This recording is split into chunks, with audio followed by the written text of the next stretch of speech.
Okey, jadi hari ni kita nak belajar tajuk vektor. Hari ni kita kiranya sebagai pengenalan kepada vektor lah. Cikgu akan sebutkan banyak-banyak konsep yang kecil-kecil. Dia kecil-kecil tapi kita kena sebut sekaligus. Jadi kamu akan rasa kamu belajar macam banyak benda-benda. Faham tak? Sebab dia permulaan kan. Jadi vektor ni, yang ni buku teks tingkatan 5. Jadi cikgu akan bagi kamu nota lah. Cikgu ada buat nota sendiri. Tapi yang ni untuk intro je. Jadi mari kita check apa yang ditulis dulu lah. Jadi vektor ni bab 8 dalam kamu punya buku teks lah. Jadi kalau kata kamu nak tengok buku teks kamu lepas ni, kamu digalakkan lah. Jadi kamu boleh tengok. Lepas tu kalau kata cikgu ada miss apa-apa bahagian, nanti kamu boleh ingatkan cikgu lah. Macam tu lah. Okey, jadi vektor. Jadi vektor ni kalau budak fizik dia dah belajar dah. Jadi kita tengok intro dia dalam buku ni. Dia kata kat sini setiap tahun sebelum musim sejuk, burung hijrah terbang dari hemisfera utara ke hemisfera selatan yang hangat. Jadi yang ni kamu tahu kan, burung kan dia berhijrah daripada kawasan panas ke kawasan sejuk ke kawasan panas kan. Jadi kalau kata penghijrahan burung tu, boleh tak kita wakilkan dia? Boleh tak kita terangkan dia? Dia kata boleh tak terangkan pergerakan hijrah burung tu berdasarkan arah gerakan dan jarak. Boleh tak kita wakilkan pergerakan burung tu dalam satu kuantiti yang ada arah? Jadi yang tu yang kita nak belajar dalam tajuk vektor, kita nak tengok suatu kuantiti. Kita dah belajar dah macam panjang, lebar macam tu kan. Tapi yang tu kita tak ambil kira arah kan. Jadi kalau kita belajar pasal vektor, kita tengah belajar pasal kuantiti yang ada magnitude dan ada arah. Ini kalau budak fizik dia dah biasa lah. Magnitude tu size ataupun nilai, contohnya macam kereta ni kan. Jadi kalau kereta tu kita kata dia bergerak 80 km per jam, maknanya kita dah state dia punya magnitude dia, nilai dia kan. 80 ni magnitude dia. Jadi kalau kita cakap kereta tu bergerak 80 km per jam dalam arah ke mana ni? Ke kiri kan? Maknanya kalau kita sebut ke kiri tu maksudnya dia dah jadi suatu kuantiti yang vektor. Kita ada dua kuantiti vektor dengan kuantiti skala. Kalau kuantiti skala kita tak ambil kira dia punya arah dia. Kalau kuantiti vektor kita kena ambil kira arah dia. Jadi dia ada magnitude dan arah. Sama macam kat bawah ni dia ada batu kan. Nampak tak batu ni dia ada anak panah. Jadi kamu tahu batu ni dia kenakan daya. Daya ni dalam unit Newton ni 100 Newton dan dia bertindak ke arah bawah. Jadi sekarang ni dia tengah labelkan kamu punya kuantiti tu dalam suatu label yang vektor sebab dia ada magnitude, dia ada size dan dia ada arah. Jadi dia bagi kamu contoh kat sini. Kalau kata kuantiti skala yang ni untuk budak yang tak pernah dengar lagi. Jadi kamu dah belajar banyak-banyak jenis ukuran kan. Kalau kuantiti skala tu contohnya suhu. Suhu kita tak boleh nak bubuh arah kat dia kan. Suhu, jisim, masa, yang tu semua kita panggil kuantiti skala. Kalau kuantiti vektor tu macam yang ni dia ada arah. Yang ni kita panggil sebagai sesaran lah. Yang bawah ni kita panggil sebagai daya. Jadi kalau dia kuantiti vektor, dia ada magnitude dan arah. Kalau dia kuantiti skala, dia hanya ada magnitude saja. Jadi mari kita tengok sikit latihan. Cikgu punya nota ni. Jadi kita punya kuantiti vektor dan kuantiti skala. Okay, tentukan sama ada setiap kuantiti yang berikut adalah vektor atau skala. Kita cikgu yang A tu. Skala ke vektor? Skala. Skala lah sebab apa? Tak ada arah. Kuasa. Dia ada magnitude saja. Yang ni kita panggil magnitude. Jadi yang ni skala. Ingatlah kalau eja skala dia ada R kat ujung lah. Skalar. Skalar. Okey, yang B ni? Vektor. Vektor sebab dia tulis arah dia. Ingatlah kalau dia vektor dia mesti ada arah sama ada kanan, kiri ataupun kita pakai bearing utara, selatan, timur, barat yang tu. Okay, jadi yang ni kuantiti vektor. Yang ni Skala. Okay, yang D Vektor.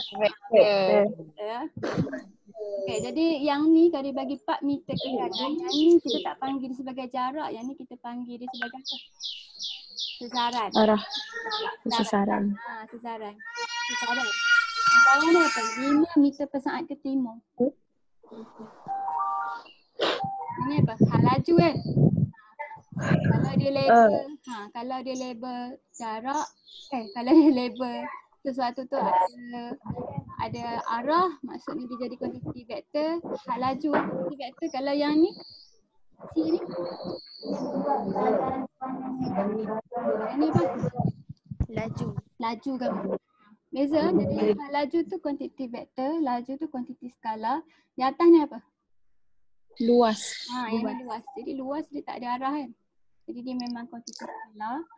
Jadi yang ni senang. Yang ni tak masuk exam kalau soalan macam ni. Untuk kamu kenal pasti kuantiti skalar dengan vektor je. Jadi sekarang kita nak tengok tanda-tanda vektor. Dikatakan kita ada situasi macam ni. Apa adik dia bising tu? Kena suruh adik dia senyap sikit. Okay. Jadi Nizam berjalan kaki dari A ke B sejauh 5 meter. Jadi yang ni kiranya dia dah bagi kamu arah lah. Dia bergerak daripada satu titik A ke satu titik B. Okay, jadi kita boleh labelkan dia dalam satu vektor. Jadi kita buat vektor macam ni. Jadi vektor ni nampak tak dia spesifik. Dia siap tulis lagi. Yang ni kalau kata cikgu suruh lukis satu vektor kan. Yang betul-betul lah kamu kena wakilkan nilai dia sebab dia gerak 15 meter. Takkan kita nak lukis garis 15 meter kan. Jadi kita nak wakilkan dia dalam kita tulis macam ni. Kalau kita boleh tulis sendiri berapa kita boleh guna sentimeter untuk wakili meter. Dan sekarang dia ambil skala 1 sentimeter mewakili 5 meter. Jadi dia buat garis 3 sentimeter kan. Daripada titik A ke titik B. Jadi yang ni dia kiranya dia bagi kamu arah dalam bentuk A ke B je lah. Jadi kamu labelkan pada kamu punya vektor tu. Jadi A ni kita panggil dia titik awal dia sebab dia permulaan pergerakan tu. B tu titik akhir dia. Dan sebab dia vektor kita kena bubuh arah dia. Dia gerak daripada A ke B kan. Jadi kita buat arah direction daripada A ke B. Jadi kalau kata panjang garis ni, yang ni magnitude dia. Okay. Arah dia kepala arrow ni, yang ni dia punya. Yang ni arah dia. Jadi kamu kena ada dua benda bila kita buat satu wakil vektor ni. Kita kena ada magnitude dan kita kena bubuh arrow kat line tu. Jadi A ke B, lepas tu kita kena tunjuk arah dia. Okay, jadi kalau kata vektor ni kita boleh guna beberapa cara untuk kita namekan dia. Jadi yang ni kita punya vektor kan daripada A ke B, garis A ke B. Jadi cara nak tulis je, kata kita nak tulis kat orang, nak tunjukkan dia adalah kuantiti vektor, kita boleh tulis sama ada AB. Maknanya kita boleh tulis yang ni vektor AB. Jadi kita tahu dia vektor sebab atas kepala dia kita bubuh arrow. Kenapa Safia tak faham ke?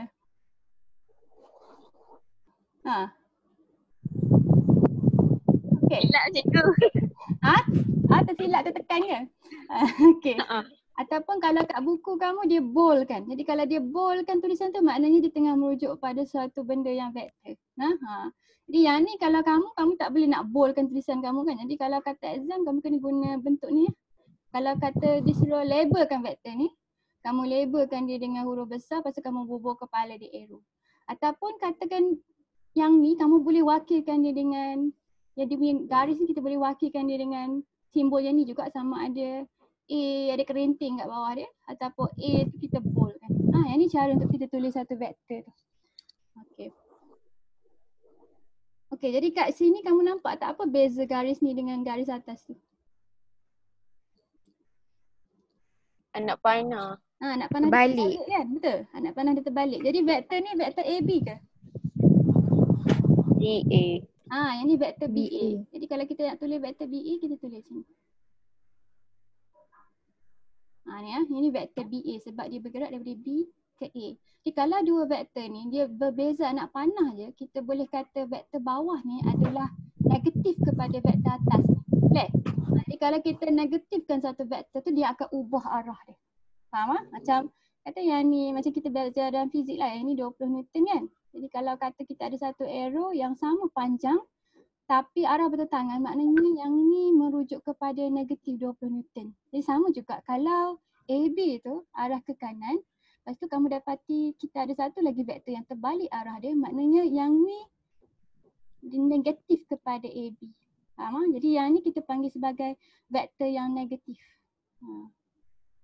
Jadi bila kata negatif kita kena ada rujukan lah. Mesti ada yang positif. Macam yang kata dia bagi dalam soalan vektor AB adalah A macam ni kan. Jadi Kalau dia bagi kamu satu lagi yang terbalik macam ni, yang ni maknanya vektor ni negatif pada vektor yang dia dah bagi kat atas tu. Faham? Jadi ni vektor negatif kita panggil. Jadi kita boleh ada vektor yang positif dan kalau kita nampak vektor tu sama tapi arah dia bertentangan, maknanya vektor tu negatif kepada vektor yang kita sedia ada tu. Okay, mari kita tengok latihan kat bawah ni. Dia kata lukis dan label vektor negatif bagi setiap vektor yang berikut. Jadi kat gambar ni dia bagi semua vektor yang positif. Jadi kita kena lukiskan vektor yang negatif dia. Jadi kalau kata yang first one ni, yang ni sebab kamu tak boleh lah nak lukiskan untuk cikgu kan. Kamu tengok dia punya cara dia lukis. Kalau kita lukis vektor kita kena tengok kalau petak-petak tu kita kena lukis serupa dengan dia. Jadi kalau vektor tu negatif, dia sama dia punya position dia, faham tak? Dia punya kecerunan tu sama. Cuma arrow ni kita akan songsangkan. Balik kan. Faham kan? Okay, jadi yang ni kita lukis, tangan cikgu getar-getar lah nak melukis. Jadi yang ni kita lukis satulah yang mana dia? Sama dengan dia. Tapi kepala arrow dia songsang. Nampak tak? Jadi kalau atas ni dia wakilkan vektor tu dengan W, huruf kecil ni macam kita tulis yang ni. Kalau bawah ni apa dia? Kita nak wakilkan dia dengan apa? Negatif W. Negatif W. Ingat kerinting ni penting. Kalau kamu tak lukis, cikgu kira kamu salah. Faham? Jadi vektor kan. Ya. Yang negatif W tu kena lukis dekat bawah arrow kan? Tak semestinya. Kita label je kat mana-mana. Kalau yang ni kamu nak lukis kat atas ke kat bawah ke tak apa. Asalkan cikgu nampak yang kamu labelkan vektor tu. Faham? Jadi boleh tulis kat atas, boleh tulis kat bawah. Okay, yang ni X kan? Jadi kalau kata kita nak lukis negatif X, kita kena lukis line yang sama kecondongan dia tapi arah dia terbalik. Okay. Dah. Jadi yang ni X. Jadi kalau yang ni negatif X. Negatif X. Faham lah? Semua faham? Jadi yang ni basic asas-asas lah. Jadi yang ni kita panggil sebagai vektor negatif kita. Jadi kalau ni Y, yang ni negatif Y. Macam tu. Jadi kalau Z ni, kat mana cikgu nak lukis nak bagi muat. Jadi yang ni 3 petak kan. Kat sini. Jadi kalau exam cikgu kat atas ni pun boleh. Tarik daripada sini. Kalau exam cikgu tengok ni lah. Kalau kata garis tu sama dia punya kecondongan, kita boleh nampak kan. Jadi kalau cikgu tengok kamu punya kecondongan tu berbeza, kira salah lah macam tu. Okay. Jadi yang ni negatif Z. Faham lah? Jadi yang ni negatif vektor. Negatif vektor tu dia arah je bertentangan tapi panjang dia dengan kecondongan dia sama. Okay. Jadi ni vektor yang negatif. Okay. Jadi soalan untuk kamu. Kalau kata nizam ni, tadi kan soalan tu dia tulis nizam kan. Nizam tu kan asal-asal ni dia gerak daripada A ke B. Lepas dia kata apa jadi dengan magnitud sesaran dia, kita kira sesaran sebab kita nak tengok arah dia. Kalau dia dah patah balik ke A, apa jadi dengan nilai sesaran dia? Negatif. Ni A ke B, terus sekarang ni B ke A. Last kali nilai sesaran ni dah jadi berapa? Kosong. Kosong kan? Sebab dia dah pergi arah ni. Berapa meter tadi? 15 meter kan? Jadi yang ni positif pergerakan dia. Lepas tu dia patah balik daripada B ke A. Negatif 15. Jadi yang ni memang negatif tapi dia tanya kamu last kali magnitude. Maknanya dia dah jumlahkan semua pergerakan tu. Jadi nizam ni dia dah balik kepada kedudukan asal ya. Jadi bila dia dah balik, dia punya sesaran dia kosong kan? Jadi bila sesaran kosong kita dapat vektor yang kosong. Jadi yang ni kita panggil sebagai vektor sifar. Jadi vektor sifar kita boleh tulis macam ni, vektor sifar. Kosong, lepas tu kamu bubuh kerinting kat bawah dia. Itu vektor sifar. Betul tak mana? Vektor sifar.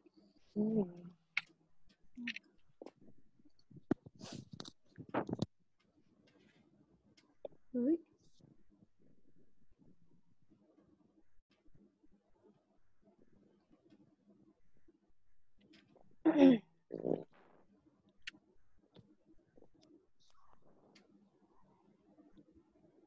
Ni, okay, vektor sifar diwakili oleh kosong lepas tu ada kerinting kat bawah dia. Cikgu akan panggil ni kerinting lah nak sebut macam mana lagi kan. Okay. Jadi kita tengok next pula. Boleh tak ikut takat ni? Boleh Boleh?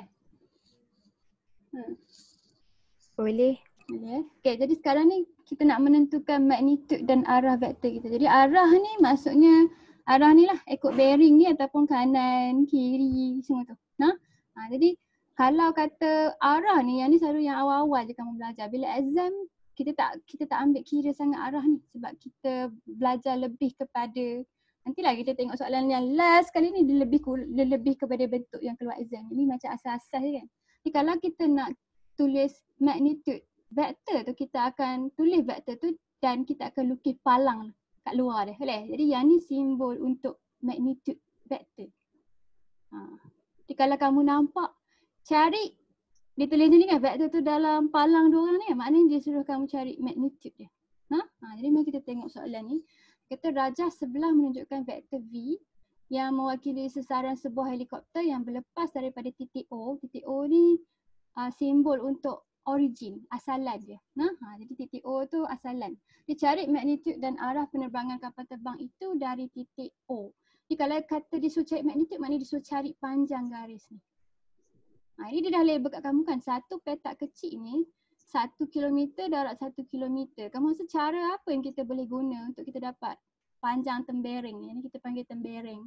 Teorem Pythagoras. Kita akan pakai teorem Pythagoras kan, sebab kalau kita sambung ni dia akan jadi satu segitiga sudut tegak kan.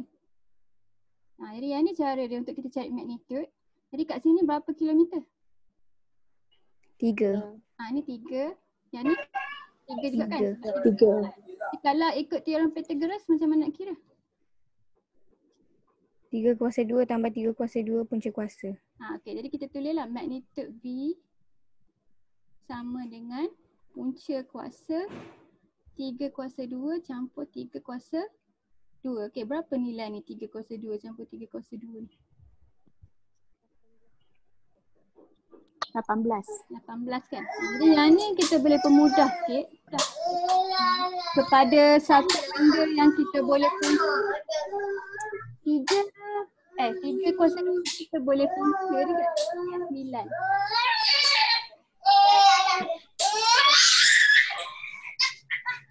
Ni adik kamu dah 18 ni kita boleh tukar dia jadi 9 darab 2 kan? Yang ni kita nak simplify sikit lah. Kalau kata kereta kelabu tu, kalau kita picit, kita akan terus dapat dia dalam bentuk set yang ringkas kan. Tapi yang ni kita kena tukarkan sendiri. Jadi kata 9 darab 2. Jadi 9 ni kita boleh keluarkan dia daripada bombong punca kuasa 2 ni kan. Sebab 9 ni bila kita puncakan dapat 3 kan. Betul tak? Jadi kita boleh tulis dia sebagai 3 punca 2. Jadi ini adalah jawapan di dalam bentuk yang paling ringkas. Faham tak? Jadi kalau kata kita dapat jawapan dalam punca, lepas tu kita perasan nombor ni, kita boleh simplify kan. Kita jangan tulis dalam bentuk perpuluhan. Kita simplifykan nombor tu supaya kita boleh tinggal dalam bentuk yang kita panggil ni bentuk set lah. Nanti kamu akan belajar bila cikgu ajar kamu tajuk set. Tapi yang ni mudah, kamu tak belajar set lagi pun kamu boleh faham lah patutnya ni. Faham tak? Okay. Jadi mari kita tengok yang ni arah dia apa? Kamu punya V ni. Timur laut. Jadi yang ni utara, selatan, ni timur, ni barat kan. Jadi atas ni timur laut kan. Jadi yang ni memang 45 darjah lah kalau kamu ukur kan, betul tak?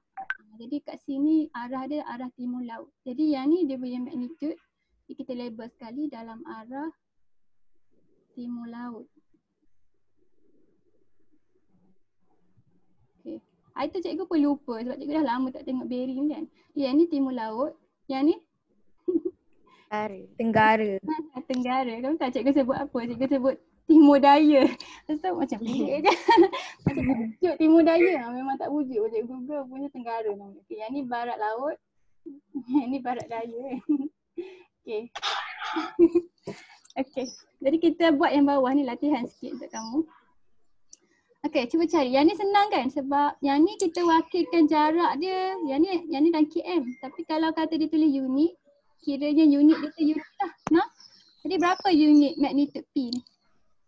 4. Yang ni senang 4 unit. Jadi yang ni magnitude dia 4 unit. Dalam arah apa? Utara. Jadi dia tulis bearing. Okay, yang ni pula. Yang ni sama ke? Sama tak? Dia punya magnitude. 3 darab 3 juga kan? Ya. Jadi yang ni dia punya magnitude dia 3.2 juga kan? Yang ni arah apa? Barat laut. Barat laut. Barat laut. Okey, yang ni berapa unit? 3. 3 unit. Arah utara. Bukan utara. Oh. Arah apa? Timur. Okey, timur kan? Timur. Timur. Okey, yang last ni. Yang ni kena kira. Yang ni 2 unit darab 2 ada 2 kan? Jadi yang ni kamu 2.2. 2 kuasa 2 campur kuasa 2 kan? Ni kan? Jadi yang ni kita nak label vektor dia macam mana? Barat daya. Ni label vektor dia. Y ke X kan? Betul? Lupa je nak label. Label macam tu. Kalau yang ni dia dah tulis S kan? Jadi yang ni kita tulis S je macam ni. Kalau yang ni? Cikgu. Ya? Kalau dia tak bagi, kita kena guna dia punya huruf kan. Kalau kita nak reka macam huruf A ke B tak boleh. Kalau selalunya dia akan bagi kamu lah yang kalau yang kecil ni dia dah bagi dah S macam ni. Jadi kita pakai yang kecil ni. Faham tak? Tapi kalau dia bagi pergerakan tu daripada X ke Y, jadi kita label vektor tu kita pakai dia punya point starting ke ending tu, Y ke X. Yang ni pun sama. Yang ni vektor apa? RQ. RQ. Lepas tu kita buat arrow kat kepala dia. Jadi ada notation yang kita akan guna sama ada yang ni ataupun yang ni. Kita tak pakai yang bold lah sebab kita tak boleh nak tulis bold dengan pen kita kan. Jadi kita pakai yang tu. Ni yang ni P kerenteng. Okay. Jadi palang ni maksudnya kita tengah cari magnitude. Ni yang ni berapa? 4 campur 4 kan? 8. 8 ni sama dengan 4 darab 2 kan? Ni 4 darab 2. Kalau 4 darab 2, 4 ni kita boleh punca kan? Kita buat keluar 2 dalam kurungan Punca 2. Punca 2. Jadi Y, X. Meeting cikgu ni tinggal lagi 9 minit. Lagi cikgu bagi kamu link baru. Okey, yang ni arah apa? Lupa pula. Barat daya. Barat daya. Barat daya. Jadi selalunya arah dia tak susah lah. Barat daya. Cikgu, Ya? boleh ke kalau kita tulis XY? Yang ni kalau kamu tulis SY kamu kena buang negatif sebab nampak tak dia daripada Y ke X. Jadi kita akan, dia mesti ada titik mula dengan titik akhir kan kalau vektor ni kan. Jadi siapa yang mula dia yang kita kena lebur dulu huruf. Okay. Kalau kata kamu tulis SY maknanya dia negatif SY lah. Baru dia jadi YX kan. Okay. Jadi yang ni magnitude dia. Okay, jadi kat bawah ni kita nak tengok pula. Jadi vektor ni dia tak kira kedudukan dia hanya tengok arah dia dengan dia punya magnitude dia kan. Jadi kita boleh ada vektor. Jadi kat bawah, kat dalam diagram bawah ni dia ada vektor yang sama. Cuba kamu cari. Dia kata cari pasangan vektor yang sama dalam gambar rajah yang kat bawah ni. Mana satu vektor yang sama? MN dengan CD. Betul, yang ni sama dua orang yang kita label. Ini sama. Jadi kalau kata dia sama, apa yang perlu sama? Arah dia dengan magnitude dia kan? Magnitude. Kena dua-dua sama baru kita panggil dia vektor sama. Kedudukan dia pada petak-petak ni tak kisah. Okey. Jadi ada lagi tak? Mana lagi yang sama pasangan? EA dengan CL. dengan KL. Betul, EF dengan KL. Jadi yang ni dua-dua. Lagi ada lagi tak? B dengan E. B dengan E. Sama kan? Kita tengok yang ni 4 darab 2, yang ni pun 4 darab 2, betul. Ni sama. GH dengan AB. GH dengan F. betul. Yang ni nombor 4 pasangan dia. A dengan D. F. A dengan D. A dengan D. F. Okay. C dengan F. 5. C dengan F. Okay. Dengan F. Okay. Kamu cam lah. Jadi vektor tu kedudukan dia tak sama. Kita panggil dia vektor sama kalau magnitude dia sama, arah dia sama. magnitude sama, arah sama. Ya, Arah sama. dengar. Apa? Okey. Jadi yang ni ciri-ciri Okey. vektor lah. Vektor ni kita boleh darabkan dia. Ya. Kata kita ada vektor A. Cikgu baca ayat ni sebab kamu senang kalau cikgu tengok contoh. Dia kata kamu ada vektor A, boleh. Kita boleh darabkan dia dengan suatu kuantiti skala. Maknanya kita boleh darab dengan sebarang nombor. Kata kita darab dia dengan 2. Apa jadi dengan vektor tu? Dia akan jadi 2A. Jadi kalau 2A tu maknanya vektor yang 2 kali panjang daripada A ni. Ni vektor 2A. Oh sorry, lupa nak tulis ranting tu. Okey, jadi dia kata kat sini hasil darab skala K dengan vektor A iaitu KA ialah suatu vektor K kali A. Jadi kalau kita ada vektor A, kita darabkan dengan suatu skala, vektor tu akan jadi 2 kali ganda kalau nombor tu 2 lah. Kalau kita darab dia dengan setengah, apa jadi dengan vektor tu? Setengah. Dia akan jadi pendek kan? Oh, Aina Wafa ada Ya. problem tak apa cikgu rakam. Nanti kamu tengok balik. Jadi kalau kata kita darab dia setengah dengan vektor yang sama, dia akan jadi pendek lah, faham tak? Pendek. Dia akan jadi separuh daripada, akan jadi setengah A. Tak ada. Vektor tu kita boleh Saya darab. tak nampak. Saya tak nampak. Jadi dia kata kat sini, boleh juga kita darabkan dia dengan K yang kecil dari kosong. Apa maksud K yang kecil dari kosong? Apa? Dah nampak dah. Negatif. Nampak dah. Negatif. Jadi kalau kata yang ni vektor, Nampak yang square tu lah SOP 0. kalau kita darabkan dia, Ada? Ada tengok dah. darabkan dia dengan negatif 2, apa jadi kat dia? Apa jadi kat dia? Arah bertentangan. Arah dia Arrow dia bertentangan terbalik. dan dia Dia jadi, orang kalau yang ni 3 unit, Dua dia kali ganda. dia jadi 2 kali ganda arah yang bertentangan. Dia jadi 1, 2, 3, 4, 5, 6. 6 tu ni Jadi negatif 2B. Jadi kalau kita kata 2B. 2B tu dia arah dia bertentangan. Lepas tu dia 2 kali ganda panjang dari tadi. Faham tak? Jadi kalau kata kita ada vektor ni tak sebenarnya kanan kiri je lah. This Kita one is vektor yang ni. purchasing, this one is accounting. I pun tak sure.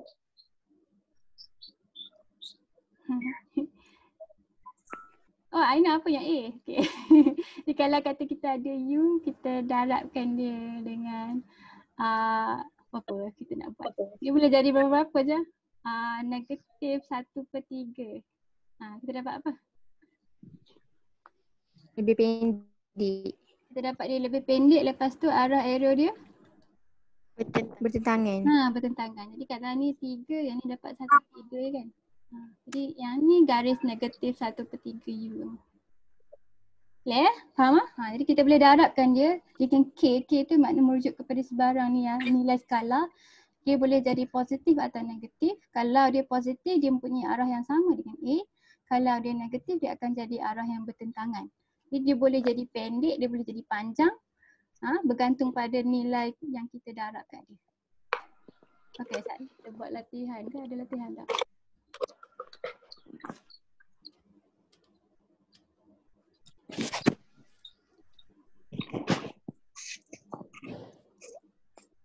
Sikit lagi lah kita ajar.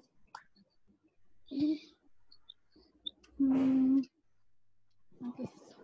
Jadi kalau kamu faham ni, kamu tengok gambar kat bawah ni.